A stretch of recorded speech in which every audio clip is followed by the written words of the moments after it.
1.0 batch 2.0 भी आ गया। कब स्टार्ट हुआ था ये बैच? सर लगभग 4-5 महीने हो गए। बहुत सारे बच्चों ने शुरू किया था बैच सर, लेकिन बीच में बैकलॉग आ गया। अच्छा, और सर कंप्लीट नहीं कर पाए, नीट का पेपर भी था बीच में, सर बहुत सारी चीजें थी। अब फिर से शुरू कर लेते हैं ना सर, भैया फिर से स्टार्ट कर लेते हैं, फिर से स्टार्ट ले लेते हैं। हाँ बेटा, क्यों नहीं, लीजिए। और अपने आपसे एक सवाल पूछिए कि कब तक फिर से स्टार्ट लेगा, कब तक? तुमने ड्रॉप क्यों लिया था? सर एक फिर से स्टार्ट लेना था, 11-12 में नहीं पढ़ा था। अच्छा, अब क्या हुआ? सर अभी तो बताया बैकलॉग आ गया, ये दो, हाँ एक्सक्यूज दे दो, फिर से स्टार्ट चाहिए। 2 महीने बाद तुम ही बच्चे हो तो कहो सर क्रैश कोर्स स्टार्ट हो रहा है, हाँ पढ़ाओगे, हाँ उसमें आ जाते हैं सर, फिर से स्टार्ट लेना पड़ेगा सर, फिर से। तुम कभी नहीं कर पाओगे। कब तक भागोगे मेहनत से, कब तक भागोगे सच्चाई से कि तुम्हें कंफर्ट जोन से बाहर निकल के मेहनत करना पड़ेगा, तभी सक्सेसफुल होगे। तुम भी जानते हो, मैं भी जानता हूं, पूरी दुनिया कहती है कि सक्सेस का कोई शॉर्ट ट्रिक नहीं है। सक्सेस दूसरे को कॉपी करने से नहीं मिलता है। सक्सेस के लिए रगड़ना पड़ता है, मेहनत करना पड़ता है, जान लगाना पड़ता है, दिन रात एक करना पड़ता है। तो भी जानते रिजल्ट होता नहीं है। समझने की कोशिश करो, अभी लास्ट मोमेंट है, इसके बाद तुम संभल के भी कुछ नहीं कर पाओगे। अगर 2 महीने बाद तुम्हारे अंदर बुद्धि आ जाती है, तब तक बहुत लेट हो जाएगा। फिजिक्स के 1-2 चैप्टर नहीं है, 30-30 चैप्टर है साहब। क्यों परेशान रहते हैं बच्चे? बायोलॉजी तो तुम्हारा फेवरेट है, इसलिए तुमने ले लिया।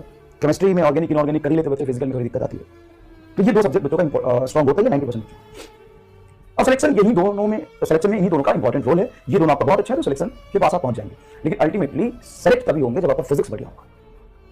और फिजिक्स बढ़िया करने के लिए समय चाहिए, और वो चीज कभी भी जल्दीबाजी में नहीं होता है, आपको समय देना पड़ता है। आपकी थिंकिंग एबिलिटी बहुत धीरे धीरे डेवलप होती है। कई बार आप सीखते हैं, भूलते हैं, सवाल करते हैं, गलती होती है, फिर आप आगे बढ़ते रहते हैं। पेशेंस रखना होता है, समय लगता है उसमें। अब चाहेंगे कि एक लेक्चर लिया और फिर सारे सवाल हो जाए, कि नहीं हो पाएगा। और कम करके तो कभी भी नहीं हो पाएगा। नीट बहुत कोई हाई फाई गेम नहीं है, बहुत लेवल वाला एग्जाम नहीं है, बट नीट में नंबर ऑफ क्वेश्चंस बहुत ज्यादा होते हैं, और नंबर ऑफ क्वेश्चंस बहुत ज्यादा है और टाइम कम है, इसीलिए ये टफ एग्जाम माना जाता है। अगर आपको नीट 21 का पेपर में दे दूं, 2 घंटे टाइम दे दूं, बोलो इसमें फिजिक्स सॉल्व करो, तो तुम सारे क्वेश्चन सॉल्व कर लोगे। लैंग्वेज का तो गेम है, लैंग्वेज का तो गेम है। तो physics chemistry, sorry biology chemistry मौका है, कर लो। फिजिक्स अभी मौका है, अभी मौका है, अभी 2 महीने बाद, 3 महीने बाद वो मौका आपके हाथ से निकल जाएगा। जनवरी फरवरी में आप कितनी भी मेहनत कर लो, 3 सब्जेक्ट होते हैं, तीनों सब्जेक्ट में 30 चैप्टर होते हैं, बहुत आसान नहीं है, और आसान नहीं है। अब भागने से तो बिल्कुल नहीं होगा। लेकिन 1.0 में सर नंबर ऑफ लेक्चर्स बहुत ज्यादा है। हाँ, तो कम पढ़ के सेलेक्ट होना चाहता है, नंबर ऑफ लेक्चर्स बहुत ज्यादा है। नंबर ऑफ लेक्चर्स में क्या है? क्वेश्चन ही तो है। अगर मैं सिर्फ थ्योरी पढ़ा दूं, थोड़े बहुत क्वेश्चन करा दूं, और तू जाके कोई किताब सॉल्व करेगा और वहाँ पे क्वेश्चन देखेगा, तुम्हें नहीं आएगा, फिर तू 15-20 मिनट इधर डाउट में वेस्ट करेगा, नेट पे सर्च करेगा, किसी से पूछेगा, फिर उसको समझेगा। उससे बेहतर है ना बेटा 1 घंटे में वैसे 20 सवाल में करा दे रहा हूं तुम्हें, एक्स्ट्रा 1 घंटे लेके या एक्स्ट्रा 2 लेक्चर लेके। किसी चीज में बिना मेहनत के कभी भी सक्सेस नहीं मिलता, और मेहनत करना पड़ेगा। अभी भी आपको डाउट है सर हमारा सिलेक्शन होगा कि नहीं होगा, कितना करना सफिशिएंट है? देखो, अगर तुम 24 आवर में 15 घंटे, 12 घंटे, 11 घंटे पीडब्ल्यू ऐप यूज करते हो और 1 घंटे इंस्टाग्राम यूज करते हो, फेसबुक यूज करते हो, व्हाट्सएप यूज करते हो, सिलेक्शन नहीं होगा। सर क्या बात करो सर, 11 घंटे तो ये यूज किया है, बच्चे गब से पोस्ट लगाते हैं इंस्टाग्राम पे, 12 घंटे में पीडब्ल्यू ऐप यूज किया है और सिर्फ 1 घंटे में इंस्टाग्राम ऐड चलाया है। खत्म खत्म खत्म। क्योंकि 11 घंटे तुमने पढ़ाई की है, उसमें तुम्हारा कंसंट्रेशन कितना था पता नहीं। 1 घंटे इंस्टाग्राम चलाते समय तो खो गया था। और जिस काम में तुम्हारा मन लग जाए खो जाओ, वो 1 घंटा काफी होता है डिस्ट्रैक्ट करने के लिए, तुम्हारे दिमाग में कचरा भरने के लिए। 1 घंटा ही बहुत है, आधा घंटा ही बहुत है। तो सर हम छोड़ देखा, सर थोड़ा बहुत इसलिए चलाते हैं कि आपसे कभी कभी कुछ डाउट पूछ ले, आप रिप्लाई करते नहीं हो, लेकिन भरोसा रहता है, इंतजार रहता है, कभी कभी इसलिए चला लेते हैं। ठीक है, उसका सही यूज कर रहे हो, 2-3 मिनट के लिए ऐसा यूज करो तो वो अलग बात है।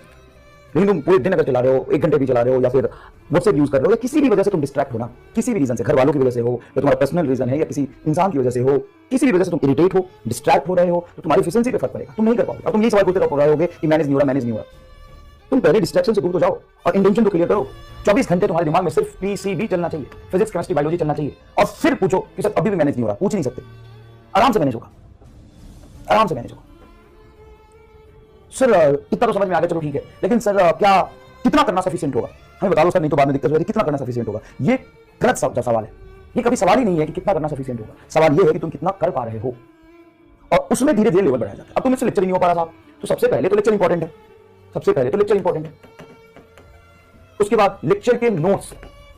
सर लेकिन आप सवाल बहुत ज्यादा करा देते हो, तो तुम छोड़ सकते हो। जैसे मान लो कि मैं करा रहा हूं और तुम्हें लगा कि ये सवाल बहुत इजी है, एक ही लाइन में सॉल्व हो गया, तो मेन थ्योरी वाला पार्ट लिख लो और अच्छे न्यूमेरिकल से वो लिख लो। ऐसा मैं नहीं कह रहा हूं कि आगे सवाल मिटा नहीं, एक आध 2-3 सवाल तुम स्किप कर सकते हो। तुम्हें लगे कि ये कांसेप्ट रिपीट हो गया या क्वेश्चंस रिपीट हो गए, है ना, ये बहुत इजी है, तो उसको तुम स्किप कर सकते हो, साथ में रख लो। बाकी तुम्हें जो क्लास नोट्स है तुम्हारे फोन में तो स्टोर नहीं। उसके बाद डीपीपी में भी सारे क्वेश्चन लिखने की जरूरत नहीं है। डीपीपी में भी सारे क्वेश्चन लिखने की जरूरत नहीं। डीपीपी में भी कई तरह के क्वेश्चन होते हैं, कुछ बहुत इजी है, स्ट्रेट फॉरवर्ड है, या जो क्लास वाली है ना। डीपीपी में कई बार मैं इतने ज्यादा क्लास सवाल करा दूंगी, डीपीपी में रिपीट होता है, या फिर तुम कोई किताब करोगे उसमें रिपीटेड मिलेगा। तो अगर तुम्हें सवाल ऐसे दिख रहे हैं जो क्लास का रिपीटेड है, या तुम्हें सवाल ऐसा दिख रहा है जो बहुत ईजी है, तुमने एक लाइन में कर लिया, तो उसको छोड़ सकते हो। 2-3 सवाल ऐसे रिपीट में होते हैं। वो सवाल करो जिसमें तुम्हें सोचना पड़ा, वो सवाल करो जिसमें तुमसे गलती हो गई, वो सवाल करो जो तुमसे फर्स्ट अटेम्प्ट में नहीं आ पाया, वो सवाल करो जो तुमसे नहीं हुआ, तुमने डाउट में पूछे क्लियर किया, वो सवाल करो, उसको नोट्स में अच्छे से और सारे सब्जेक्ट में पहले ये काम करो। उसके बाद पीवाईक्यू जरूर कर लो। चैप्टर जो कंप्लीट हो गया उसके पीवाईक्यू अलग से जरूर कर लो, उसमें 90% सवाल देखे हुए ही मिलेंगे। ठीक है, इतना तुम्हारा लेवल 1 है। ये कंप्लीट अगर अच्छे से हो जाता है, नहीं हो पाया तो करना ही पड़ेगा, और यहां से सिलेक्शन हो जाएगा 100%। अगर किसी को लग रहा है इतना करने सिलेक्शन हो जाएगा कि हाँ 100%, 99.9% भी नहीं बोल रहा हूं, यहां इतना मेहनत करोगे तो सिलेक्शन तुम्हारा हो जाएगा। लेकिन फिर भी अगर तुम्हें समय बचता है तो कंसेप्ट को और प्रैक्टिस करने के लिए आप कोई भी प्रैक्टिस बुक ले सकते हैं, लाइक पीडब्ल्यू मॉड्यूल, उसमें 80% यही रिपीटेड दिखेगी। बस ये होगा थोड़ा लैंग्वेज अलग हुआ तो प्रैक्टिस ज्यादा हो जाएगी आपकी। लेकिन ये मस्ट नहीं है, मस्ट ये है level 1 is self sufficient. Level 2 में कोई भी मॉड्यूल या प्रैक्टिस बुक ले लो या एनसीईआरटी ले लो, वो करो। एनसीईआरटी में एक्सरसाइज करो, या आप एनसीईआरटी या पीडब्ल्यू मॉड्यूल या कोई भी नीड बेस्ड प्रैक्टिस बुक, ये लेवल 2 है। इतना कर लो सर, इतना भी कर लिया हमने तो मैंने एक चीज बताई थी कि ऑब्जेक्टिव एससीबी का ऑब्जेक्टिव 1 और ऑब्जेक्टिव 2 की प्रैक्टिस है ना, वो कर लो। लेकिन ये सब मस्ट नहीं है, अगर आपके पास समय बच जाता है तो करिए, सिलेक्शन इसी से आपका हो जाएगा 110%। ठीक है बेटा, चलिए ग्रेविटेशन के लेक्चर नंबर